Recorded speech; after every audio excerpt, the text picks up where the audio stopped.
Ang Enma ay sinumpang katana sa One Piece. Isa ito sa 21 dakilang antas ng espada, at sapat ang lakas nito para hatiin ang isang bundok sa isang hiwa lamang. Abangan kung magagawa kong lumikha ng talim na karapat-dapat tawaging Enma.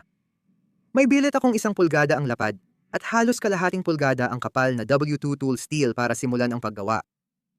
Matibay tulad ng pako, ang W2 ang pinakamahusay na modernong tool steel para sa mga hamon. Ang una kong ginagawa ay pinuputol ko ng kaunti ang dulo ng material sa 45 degree na anggulo. Ito talaga ang tradisyonal na paraan ng pag-forge ng dulo. Pero hindi naman ito technical na kailangan para sa akin dahil nagsisimula ako sa isang bar ng modernong bakal. Sunod, pino-forge ko ang mas mahabang bahagi ng bar para pumantay ito sa maikling bahagi. Ang hakbang na ito ay talagang napakahalaga para sa tradisyonal na bloomery steel, pero ginagawa ko lang ito sa akin dahil hindi ko pa ito nagagawa dati at naisip kong magiging astig ang itsura nito. Pagkatapos i-forge ang dulo, sunod mong i-forge ang muni o spine bevels.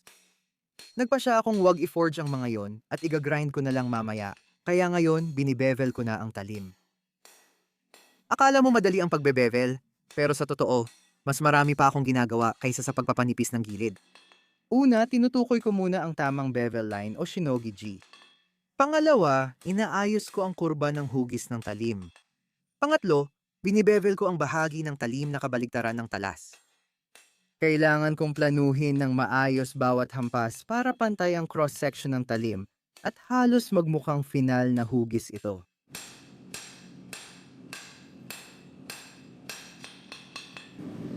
Kapag tiningnan mo, mas malapad ngayon ang binibevel at inayos kong bahagi ng talim kaysa sa likod nito. Dapat kong tandaan na ang dulo ng talim ang kailangang manipis.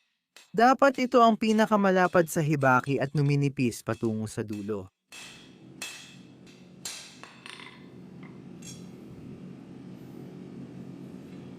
Mukhang maganda ito.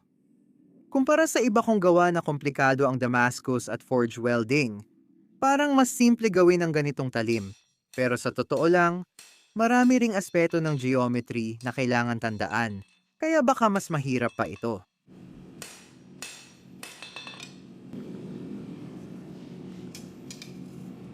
Parang 12 pulgadang talim ito. Tungkol sa haba ng talim na gusto ko, sa anime ang espada ay nagbabagong anyo. Si Odin ay parang 4 na metro ang taas at mahusay magdala nito. Samantalang si Zoro na parang 2 metro lang, mukha pa ring malaki ang espada sa kanya. Hindi ko magagamit ang anime kaya mga aklat ng kasaysayan na lang ang gagamitin ko. Ang isang katana ay kailangang hindi bababa sa 24 na pulgada ang haba, kung hindi, ito ay tinatawag na wakizashi. Nagpasya akong gawing 24 at kalahati hanggang 25 pulgada ang haba. Ayokong masyadong malaki dahil sa totoo lang, wala akong tiwala sa sarili ko na makagawa ng talim na ganoon kalaki sa simula pa lang.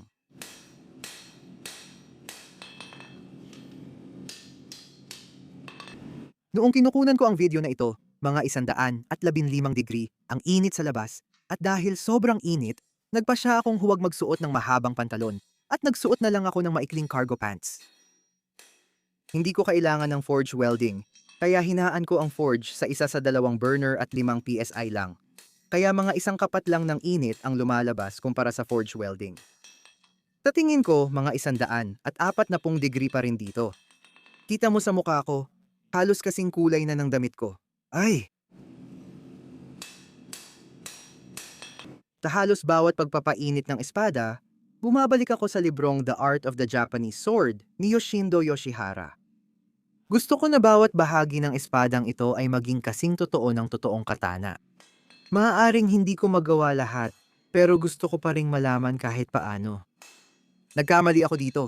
Dapat ang tang ay inihihiwalay mula sa likod ng espada, hindi sa talim. Napansin ko lang yon matapos kong gawin ang video na ito. Maraming tao ang mali ang gawa nito. Tinuturo ko ang Yokote line na makikita sa lahat ng tradisyonal na katana pero matrabaho gawin. Kadalasan, kailangan ng ilang araw na stone polishing sa dulo lang para lumitaw ito. Gusto ko maging kasing tradisyonal ang talim, kaya pagagandahin ko pa at ilalabas ko talaga ang yokote. Inabot ng 3 hanggang 4 na oras mula paggawa ng billet hanggang matapos ang espada. Makikita mong matagal na dahil iba na ang suot ko at maliwanag na ulit. Hindi dapat tumagal ng 3 hanggang 4 na oras, mga 2 lang sana.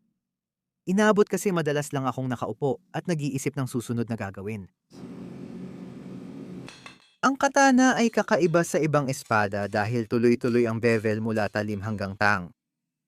Wala pa akong nakitang katana sa binabasa kong libro na walang bevels hanggang tang. Pero nakita ko na ito sa ilang modernong gawa na may sariling estilo ng mga panday.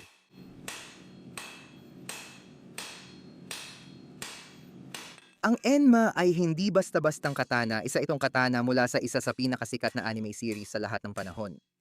Dahil dito, tiyak na napakataas ng pamantayan ng maraming tagahanga sa talim na gagawin ko. Dahil doon, nadagdagan ng pressure habang ginagawa ko ito. Gusto kong maging pinakamaganda ang lahat sa abot ng makakaya ko. Ang nakikita ninyong ginagawa ko dito ay inaayos ko ang kurba ng talim gamit ang isang piraso ng kahoy. Ginagamit ko ang kahoy dahil sapat ang lambot nito para hindi masira ang metal. Pero mabigat din ito para mabaluktot ang talim. Sa puntong ito, sinigurado kong may distal taper ako. Kaya kinuha ko ang caliper at sinukat mula habaki hanggang dulo. At sa tingin ko, maganda ang kinalabasan. Mula 1.4 inches hanggang mga 1.25 sa dulo na maganda na.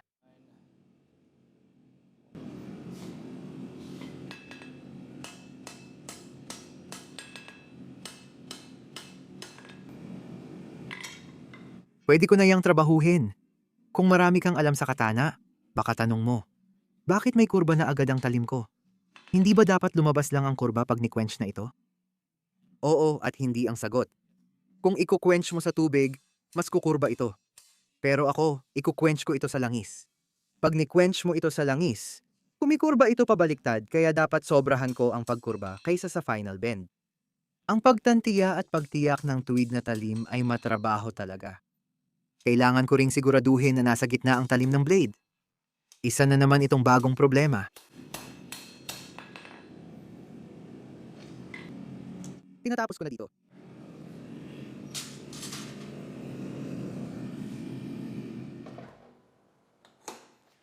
Tapos na ang forging ng talim. Oras na para ihanda ito sa normalization.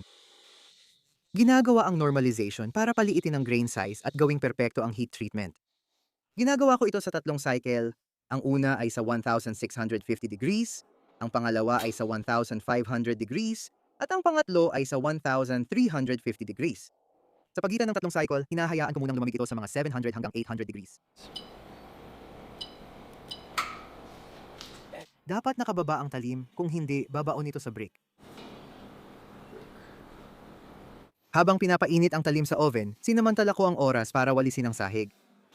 Gusto ko talagang magtrabaho sa malinis na shop, kaya sinisikap ko ito lagi. Pagkatapos ng 3 normalization cycles, ibinabalik ko sa grinder at tinatanggal ko ang maraming bakal. Isa sa mga bagay na hindi ninyo nakikita, pero ginagawa ko sa bawat talim, ay nagsisimula ako sa mapurol na belt para tanggalin ang lahat ng forge scale. At pagkatapos, ay lumilipat ako sa mas matalim na belt kapag natanggal ko na ang forge scale. Ang dahilan kung bakit ko ito ginagawa ay dahil ang forge scale ay talagang matigas. Kung hindi ko ito gigiling gamit ang mapurol na belt, masisira ko agad ang mga matalim kong belt, kaya mababawasan ang buhay ng mga ito at masasayang ang pera ko. Para magkaroon kayo ng ideya kung gaano kamahal ang mga belt, yung purple belt na nakita ninyong ginamit ko ay $22. At ang mga asul na belt ay hindi rin nalalayo, $18 ang isa. At ang alinman sa mga pulang belt na nakita ninyong ginamit ko ay nasa 10 hanggang $12 bawat isa. Kaya bawat belt na ginagamit at tinatapon ko, parang pera lang na sinusunog.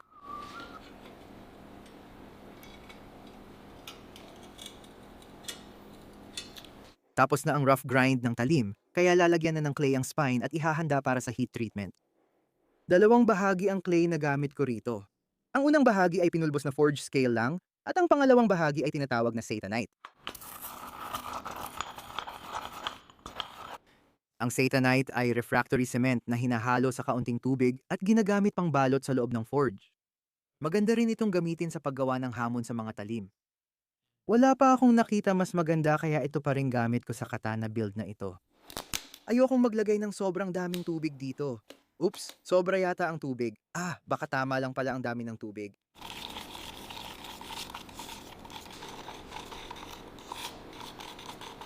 Ayos, pantay na ang halo ng Satanite. Kunin natin ang ilan sa scale na ito. Haluin natin ito ng kaunting chili powder. Ang bango nito, gusto ko tuloy kumain. Amoy instant ramen ng Satanite kaya nabanggit ko sa huling clip na gusto ko itong kainin. Hindi ko alam kung lasa rin itong parang instant ramen pero ayoko namang subukan.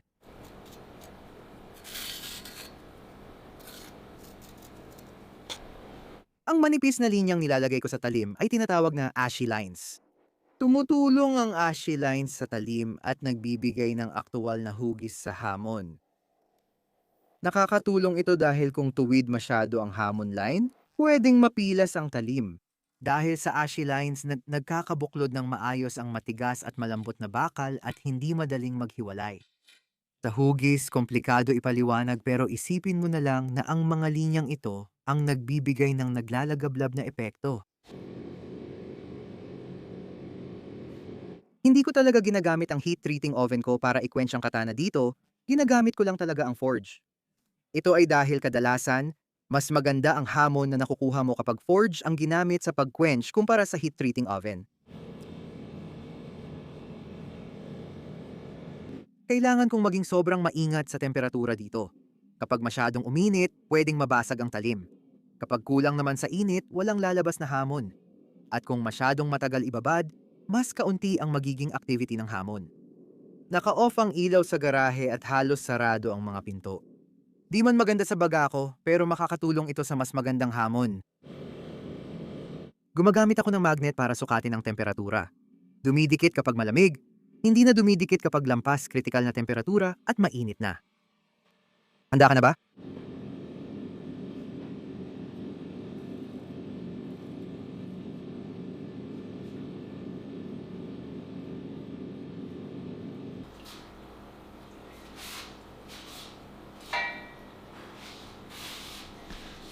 Ayos, yan. Hindi ko isusugal, diretso na sa temper.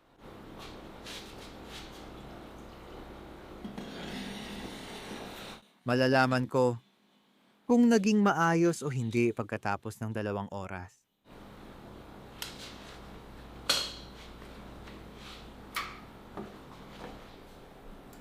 Sana naman wala itong bitak. Nakakalungkot yon, pero nakakatawa rin.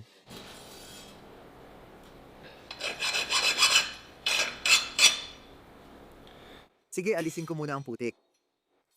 Ang karambit na gamit ko para alisin ang putik ay pinanday ko 4 na taon na ang nakalipas pero hindi natapos. Mukhang magandang senyales na kailangan ko pang kayurin ang putik at hindi ito madaling natanggal.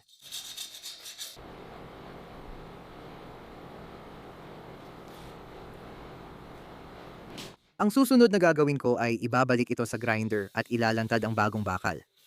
Karaniwan, pagkatapos mong i-quench at gusto mong magkaroon ng hamon sa talim, makikita mo ang hamon kapag naalis mo na ang lahat ng maitim na oksido. At yon mismo ang ginagawa ko rito. Hindi maganda yan talaga. Meron tayong magandang hamon sa parang bahagi ng talim na ito. Maaaring kailanganin nating i-quench ulit ito. Sobrang lapit na nito. Nagpa siya akong i-quench muli ang talim. Pero anong gagawin kong iba? Sa tingin ko, masyadong makapal ang ashy lines at mabagal ang paglamig ng talim kaya gilid lang ang tumigas. Nagpa siya akong muling tingnan ang hamon sa ENMA at maglagay ng mas malalapad na patong ng luwad. Pwedeng makatulong ito para lumamig agad ang gilid. Alam mo na, yung alanganing heat treat ay siguradong maipapaliwanag ng katotohanang hindi man lang ito bumaloktot.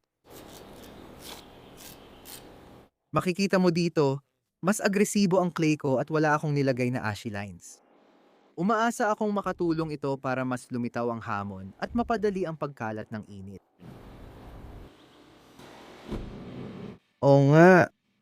Isa pa sa mga susubukan kong gawin, nang iba sa pangalawang beses ay painitin pa ng kaunti ang talim. May kutob ako na kahit hindi na dumikit ang magnet sa talim, gusto pa rin ng W2 ng mas mabilis na paglamig kaysa sa kaya kong ibigay. Kaya dinagdagan ko ng init ngayon kaysa dati at nakakross ang daliri ko buong oras.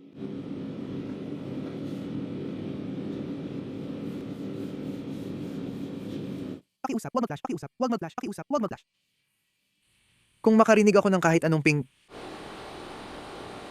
tatalon ako palabas ng bintana. Walang bintana sa garahe kaya di ko alam paano gagawin yon.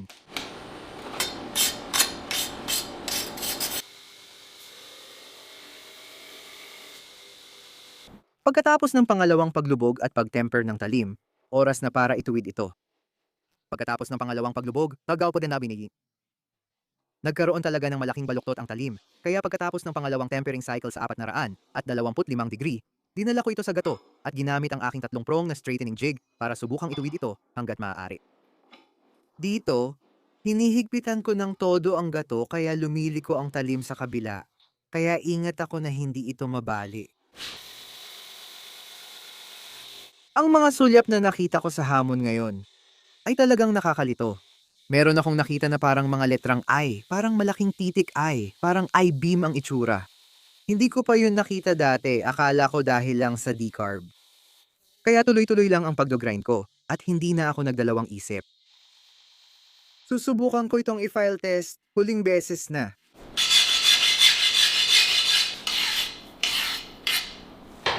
Matapos kong itest para matiyak ang tigas ng talim at lambot ng likod, dinala ko sa anvil at ginamit ang carbide martilyo. Galing kay Coronat Gamico sa Instagram para alisin ang maliit na baloktot sa talim. Naituwid ko na ito gamit ang 3-prong jig, pero hindi pa rin perpekto. Ngayon natuwid na ito, oras na para i-grind ang mga shoulder sa likod ng talim.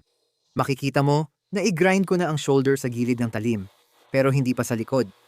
Kailangang tiyakin na medyo pantay ang pagkakagawa ng mga shoulder. Kaya ginamit ko ang 90-degree na jig para matiyak na pantay ang pagkakagawa ng mga ito.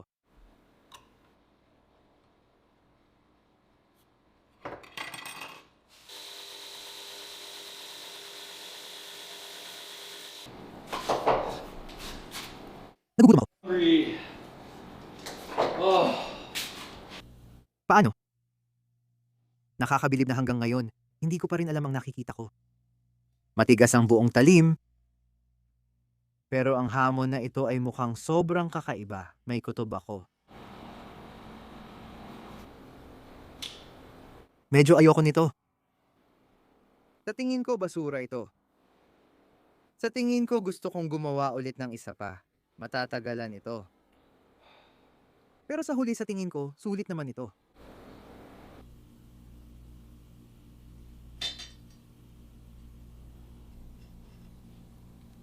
Parang ang astig ng itsura nito. Papasa ito sa tingin ng kahit sino. Pero hindi ito ang Enma.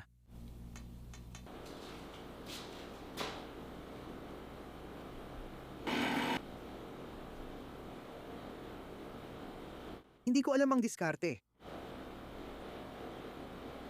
Sa tingin ko, basura lang ito.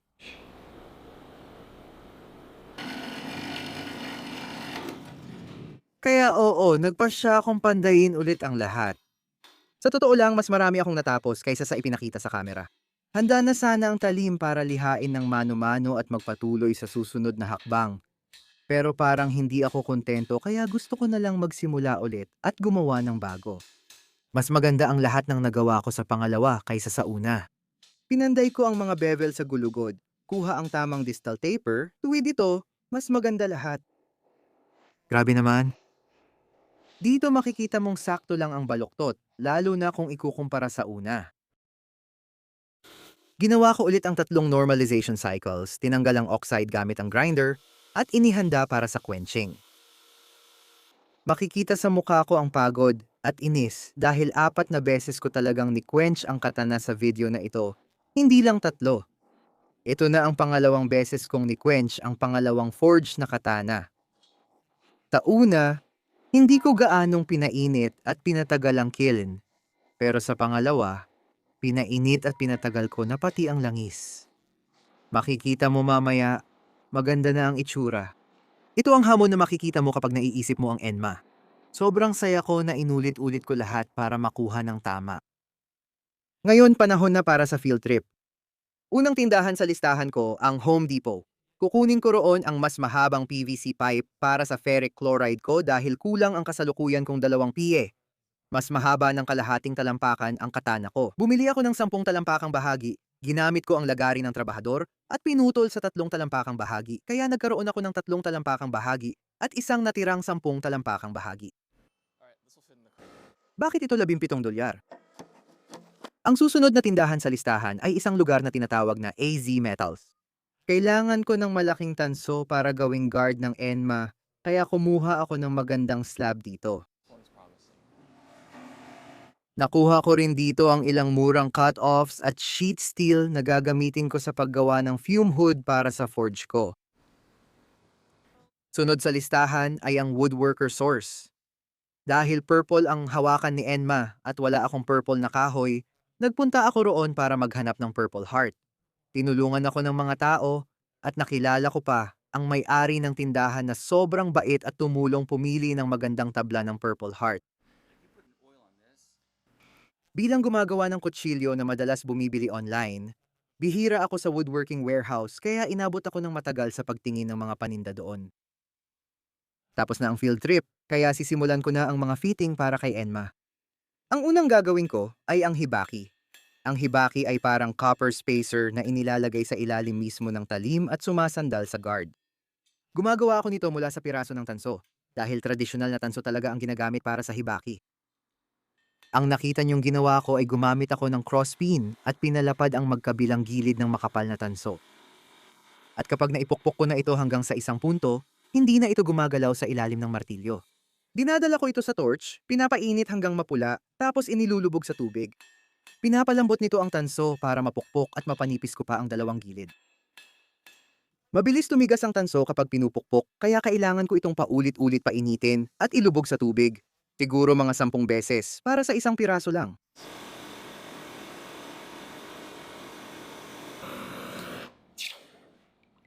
Nakuha ko na ang tamang kapal ng tanso, kaya dadalhin ko na ito sa post vise para baluktutin sa hugis U. Mahirap ito dahil dapat sa gitna manatili ang makapal na bahagi. Kailangan itong mapunta sa likod ng talim. Medyo matigas-tigas pa ang tanso sa puntong ito.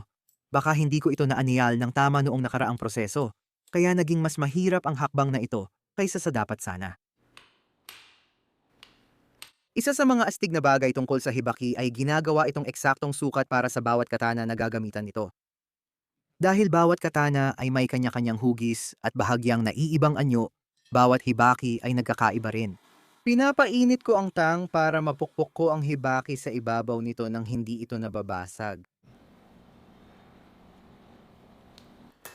Ito na ang pangalawang hibaki na nagawa ko. Yung una ay para sa tanto na dinala ko sa Blade Show at buong araw ko ring ginawa ang hibaki. Ang paggawa ng hibaki ay isa sa mga bagay na parang napakadali lang pakinggan, pero sa totoo lang ay medyo mahirap gawin. Pangit ngayon pero gaganda rin kalaunan. Makikita mo dito na halos tapos na ang paghasa sa talim. Hindi ko na ipinakita ang paghasa ng pangalawang katana dahil nakita mo na ang una at baka mabagot ka. Sa tingin ko, nakakuha na ako ng sapat na footage para sa video na ito para makagawa ng 2 oras na video kung ipapakita ko lahat. Pero ang 2 oras na video na paulit-ulit lang ang mga ginagawa ay hindi ganoon kagandang panoorin. Mapapansin mo na ang spine ay nakabaon sa makapal na bahagi ng hibaki. Kaya madalas kailangan mong mag-file ng kanal sa ibabaw nito.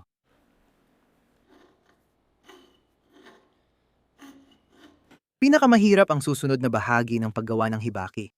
Lihain o i-grind ang tanso hanggang maging wedge na eksaktong kasya sa puwang sa pagitan ng harap ng tang at harap ng hibaki. Sige, kahit mawalan ako ng daliri, sulit pa rin ito. Pinili kong gumamit ng grinder kaysa mag-file ng maliliit na bagay at grinind ko ito hanggang maging hugis wedge. Gumamit ako ng sipit para hawakan ang tanso dahil mabilis itong uminit kapag ginigrind. Kaya mas matagal ang pagpapalamig kaysa pag-grind.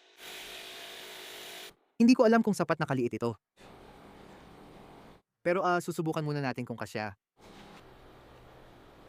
Kung suswertehin tayo, maaaring gumana ito. Ito talaga ang pinakamasela na bahagi ng paggawa ng hibaki. Tulad ng sinabi ko kanina, kailangan mong siguraduhin na akma ito ng perpekto sa balikat ng tang papunta sa talim. At kailangan mo ring tiyakin na maaari mo itong tanggalin at ibalik ulit.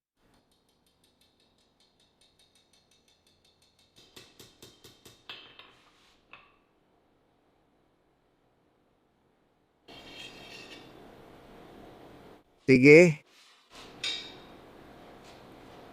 Isolder na natin ito. O nga pala, hindi ko nabanggit kanina. Pero kailangan talagang isolder ang tansong wedge sa mismong hibaki.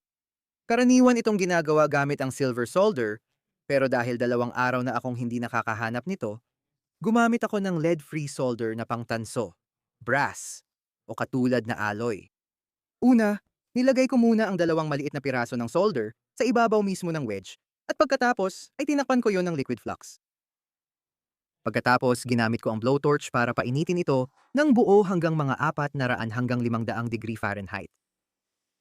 Alam kong tama na ang temperatura dahil natunaw ang solder at pumasok ito sa puwang sa pagitan ng wedge at ng hibaki.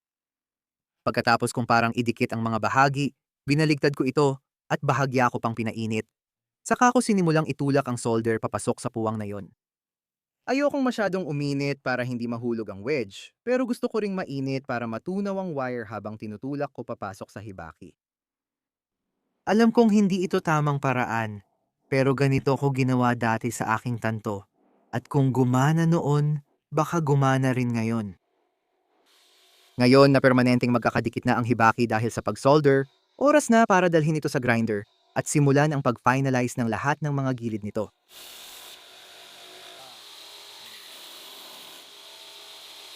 Dapat may puwang dito dahil hindi umaabot hanggang taas ang wedge. Pero aksidente kong napuno ng solder ang puwang na yon, kaya kailangan ko itong tunawin palabas. Ayos, lumalabas na. Ngayon tapos na ang hibaki, oras ng kiskisin ang mga gilid. Dapat mas makapal ito sa base kaysa sa itaas at maayos ang daloy papunta sa spine bevels. Lagi kong sinusuri gamit ang katana, tinatanggal, nagbabawas ng material, paulit-ulit. Sa tingin ko, mga 2 beses ko itong inulit, pero sulit naman.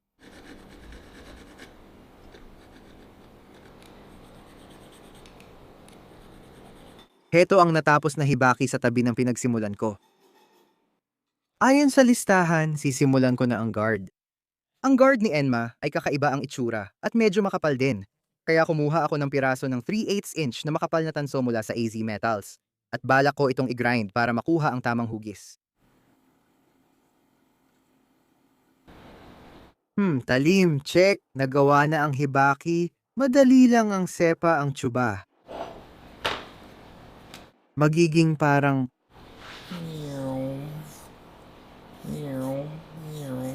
at pagkatapos ay magkakaroon ako ng parang blade cutout dito. At magkakaroon ng butas na mukhang nakakadiri. Ang talim ay 2 libra. At ang materyales ng guard na ito, halos 2 libra. Kailangan kong malaman ang pinakamahusay na paraan para mag-ukit ng 3 bilog sa parisukat at magamit ang pinakamaraming bahagi nito. Ngayon na na-sketch ako na ito, kailangan kong humanap ng paraan para mailagay talaga ito sa mismong tanso. At ang naisip kong paraan ay maglagay ng mga guhit ayon sa layo ng mga bilog sa drawing at ilagay ang mga iyon sa tanso. At umasa na tama ang mga iyon. Ganito kalayo mula sa ibaba. Grabe, dapat halata na yon. Kung ang dalawang ito ay dapat eksaktong magkasya sa pagitan dito, syempre 1.75 sila.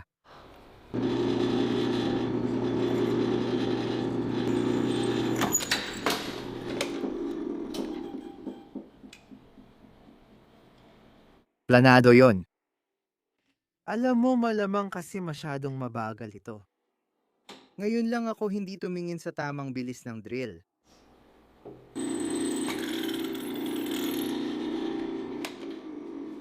Ayos na ayos yon. Tapos ko nang butasan at i-countersink ang tatlong butas. Kaya magpapatuloy na ako sa mga susunod na piyesa ng hawakan. Ang susunod na bahagi na gagawin ko ay ang mismong hawakan. Karaniwan, ang hawakan ng katana ay gawa sa malambot na kahoy gaya ng poplar. Pero purple si Enma at di ako kumpiyansa kulayan ng purple ang poplar. Kaya gumamit ako ng purple heart.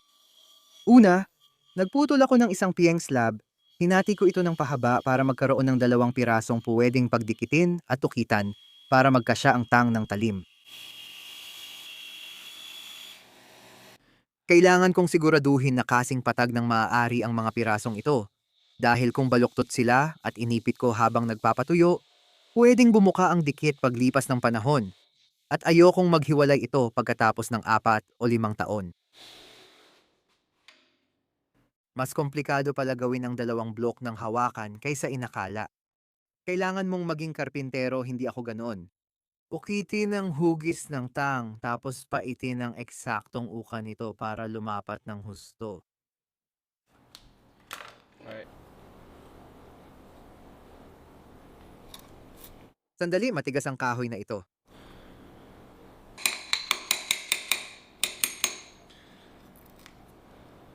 Ay grabe. May mas mabilis bang paraan para gawin ito? Nagpasya akong baguhin ang plano at umiwas sa tradisyonal na paggawa ng hawakan. Nagdesisyon akong panipisin ang 2 piraso at gumawa ng kutsilyong may frame na hawakan. Medyo kakaiba pakinggan, pero lalagyan ko rin ito ng epoxy mamaya, kaya di mawawala yung pagkalapat na makukuha ko sana kung inukit ko ito ng perpekto. Dito mo makikita ang gitnang bahagi na ilalagay sa pagitan ng 2 blok ng kahoy. Sinisigurado kong tama ang fit para madaling ilagay at hindi maluwag. Isa sa mga bagay na maaaring hindi mo alam tungkol sa kahoy ay maaari itong mabaluktot. Kapag hinati mo ito sa dalawa, maaaring magkaiba ang antas ng tensyon ng 2 piraso. Kaya ang ginagawa ko dito ay pinapainit ko ito at binabaluktot, katulad ng ginagawa ko sa kutsilyo. Gumana talaga yon. Ngayong tuwid na ang centerpiece ko, tatapusin ko na ang pag-aayos at ididikit ito sa 2 piraso ng tinapay o anumang tawag mo doon. Sinusubukan kong ikabit ang 3 piraso sa hawakan. Gusto ko medyo masikip pero hindi sobra. Pagkatapos ay ginamitan ko ng Titebon 3 ang 3 piraso, nilagyan ng pandikit lahat at kinlamp ko sila.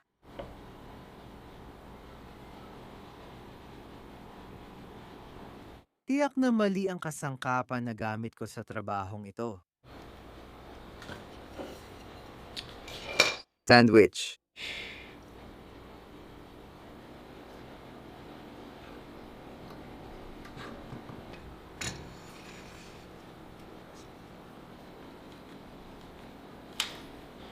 Ito ang malinaw na patunay na hindi ako isang karpintero. Sige, ngayong nadikit at naipit na ang handle block, gagawin na ang sepa. Ang katana ay may 2 sepa, isa sa ilalim ng hibaki at isa sa ibabaw ng hawakan. Ang ginagawa ko dito ay kumuha ako ng manipis na brass sheet, iginuhit ko ang outline ng talim, at pagkatapos ay gumamit ako ng jeweler saw para talagang ukitin ang karamihan sa loob nito.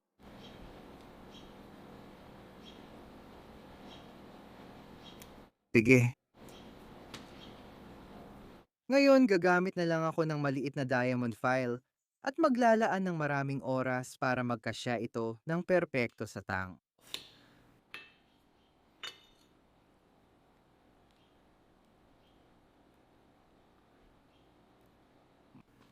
Kung napanood mo na ang iba kong video, alam mong lagi akong naglalaan ng maraming oras sa pag-file ng guard slot pero ibang level na ito.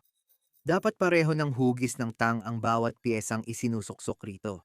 Kung rektanggulo ito tulad ng iba ko, gagalaw lang ito pabalik-balik, kaya mas mahirap talaga. Oh. Ah.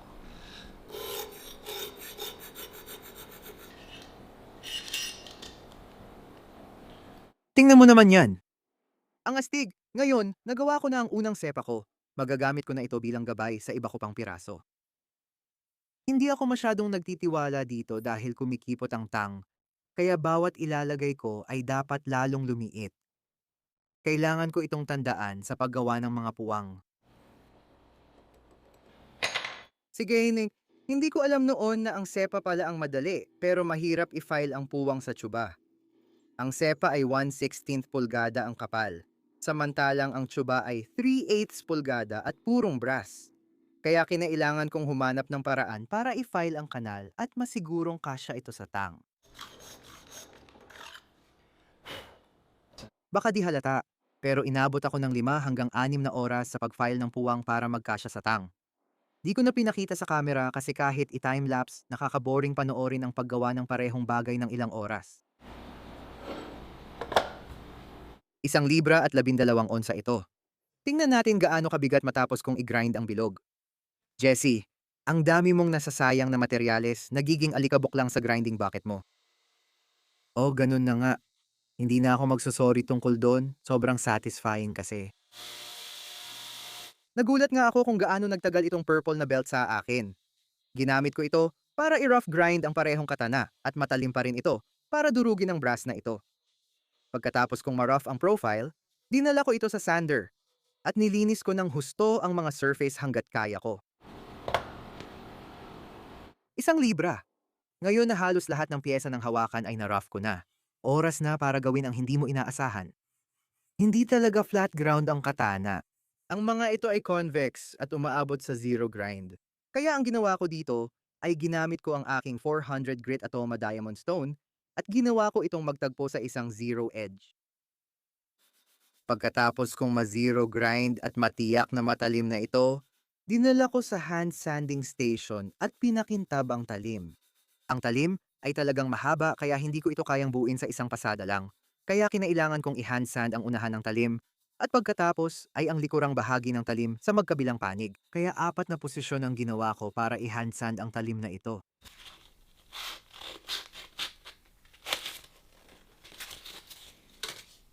Ang ginagawa ko dito ay pinapakinis ko lang ang dulo para makuha ko ng halos perpekto ang yokote line na yon. Mas mahirap ito gawin gamit ang liha kaysa bato, pero maganda naman ang resulta ng gawa ko. Ang susunod sa listahan para sa pagliha gamit ang kamay ay ang mga bevel sa likod ng talim. Dapat matalim, malinaw, at mukhang kayang maghiwa ng kahit ano ang mga ito. Kaya ang ginagawa ko rito ay gumagamit ako ng 5 para masiguradong nasa gitna ito at talagang malinaw ang pagkakagawa. Ginawa ko ang traditional kong hand-sanded finish para sa mga hamon blades ko. Nagsimula ako sa 150 grit, tapos 400 na grit, hanggang 600 na grit. Pakiramdam ko ang 600 na grit na finish ang nagbibigay ng pinakamagandang hamon. Hindi nito pinakikintab ng husto kaya mas may texture ang hamon na gusto ko.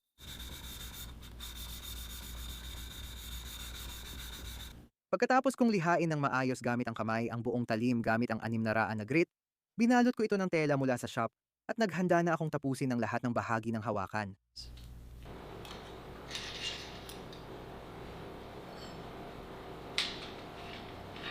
Ang susunod ay aktwal na paghubog ng hawakan. Kung titingnan mo ang piraso ng kahoy na pinagdikit ko, masyado itong parang block kumpara sa inaasahan mong hawakan ng katana. Kaya inukit ko ang sobrang kahoy at pagkatapos ay dinala ko ito sa lihaan. At sinimulan kong hubugin ng paunti-unti ang anyo nito. Lagi akong sumangguni sa pangunahing pinagkunan para matiyak na halos eksaktong kapareho ng nasa anime ang kurba ng hawakan na ito.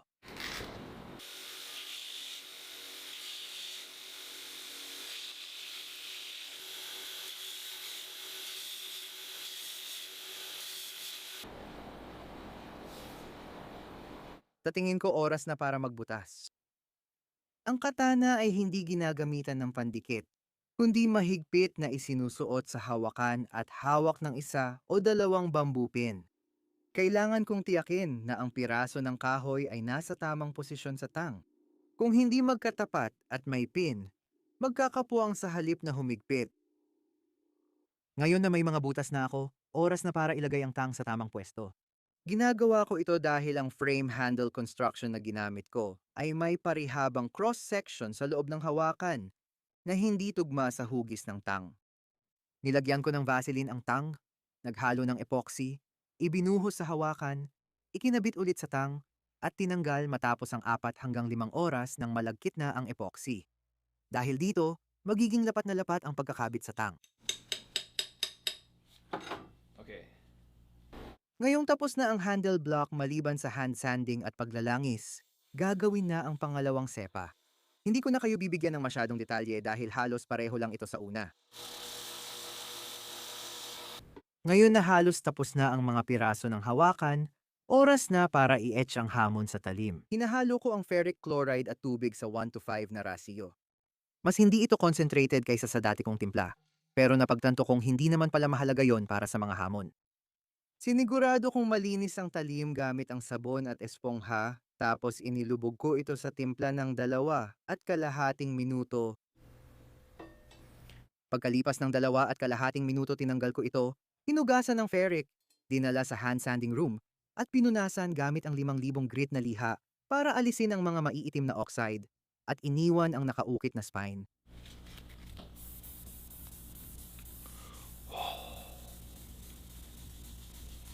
Madalas kong makita na inihahalin tulad ang hamon sa mga kaluluwang nakakulong sa bakal. At kung titingnan mo, parang ganoon talaga ang anyo.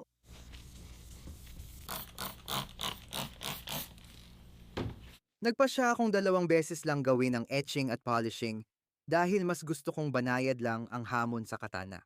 Kung masyadong mataas ang contrast, parang hindi siya bagay doon.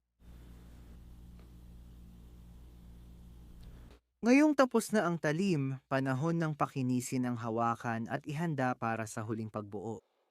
Akala ko dati pwedeng gamitin ng buffer, pero naisip ko na baka sumabit ang sinulid sa hibaki at ihagis ito, na maaaring magresulta sa pagkabasag. Nagbago ako ng diskarte at gumamit ng napinong surface conditioning belt sa grinder. Ngayon panahon ng i-hand sand ang Purple Heart. Kapag mas pinong liha ang gamit dito, mas lalalim ang kulay nito pag in-oil. Kaya ang ginawa ko dito ay nagsimula ako sa sandpaper na 150 grit, tapos nagpunta ako sa 400 grit, 600 grit, at sa tingin ko tinapos ko ito sa 1,500 grit. Isa sa mga bagay tungkol sa piraso ng kahoy na ito ay ako mismo ang pumili nito para siguraduhing marami itong mga kulot o alon. Ang kulot ay masisikip na guhit na nagbabago ng itsura ayon sa anggulo. Pagkatapos kong tapusin ang pagliha ng hawakan, oras na para idagdag ang mga palamuting mukhang bulaklak sa ibabaw ng hawakan. Alam mo, hindi naman masama. Isa ito sa mga bahagi ng enma na nag-iiba-iba ng itsura sa bawat eksena ng anime. Minsan nakalubog, minsan nakausli, minsan kita mo ang bawat lobe. Pinagsama-sama ko silang lahat at balak kong ilubog ito ng kaunti. Pero karamihan dito nakausli pa rin sa hawakan. Minamarkahan ko kung paano ko ilalagay ito sa hawakan para kahit iscribe ko ang labas at paikutin ng 180 degrees alam ko pa rin. Ang gamit ko para sa maliit na inset ay Dremel Micro na may diamond burr. Hindi ko sure kung ito ang best na opsyon pero ito lang ang meron ako noon. Hindi ako gumamit ng epoxy, kundi maraming super thick na cyanoacrylate, isang industrial grade super glue. Alam ko nakakapit ito. Hindi mo rin naman lalagyan ng pressure. Mahahawakan mo lang minsan, pero hindi sapat ang lakas para matanggal. Para mas lumalim ang mga bulaklak, gumamit ako ng triangle file at kinayod ang mga kanto. Nagbibigay ito ng itsura na parang bawat lobe ay bilog at mas nakausli pa kaysa dati.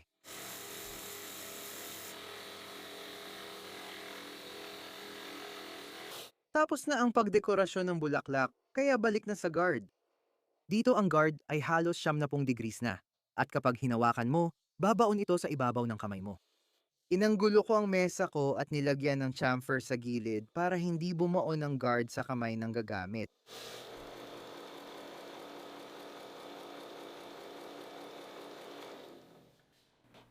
Panahon na para sa finishing touches. Si Enma ay may gintong singsing sa hawakan, na sa anime ay mukhang metal, pero sa totoo lang, nag-iiba ang itsura nito kada eksena. Minsan nakabaon, minsan nakausli sa kahoy. Nagpa siya akong mas astig kong nakausli, kaya inikot ko ang gintong tali sa hawakan sa 2 posisyon na nakita ko sa katana. Karaniwan, seda ang pambalot ng hawakan ng katana na parang diamante ang itsura, Pero si Enma ay walang ganun, kaya ginamit ko ang gintong tali. Gusto ko ring magtrabaho gamit ang tali dahil nakakatuwa at astig tingnan.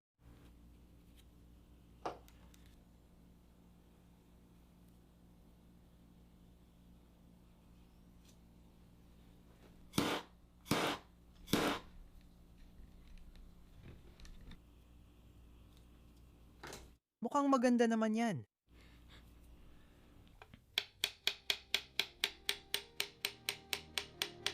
Kaya pagkatapos ng 3 mahabang linggo ng trabaho at napakaraming pagkabigo, matatapos na rin sa wakas ang paggawa ko nito. Sana nagustuhan na niyo ang paggawa ko ng katana. Kaya naman, ipinapakilala ko sa inyo si Enma. Enma.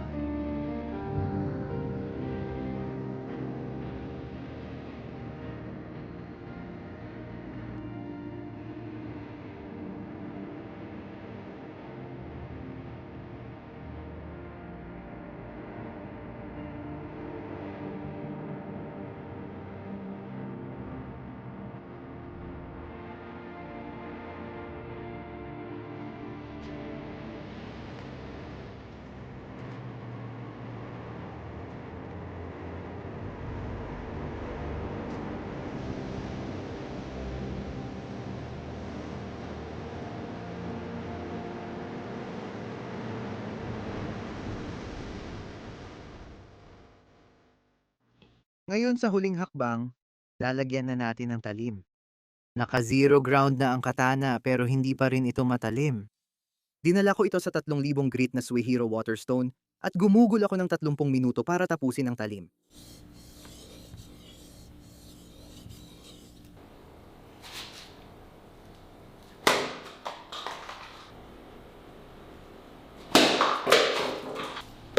Yes, sir!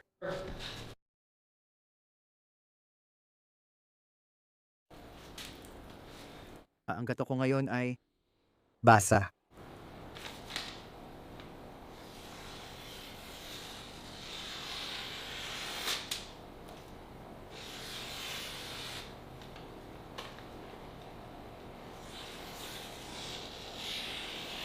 Kaya niyan pumutol ng braso.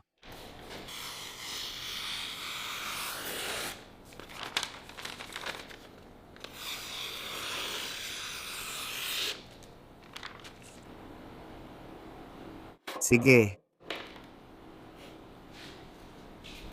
Yun lang ang kailangan natin.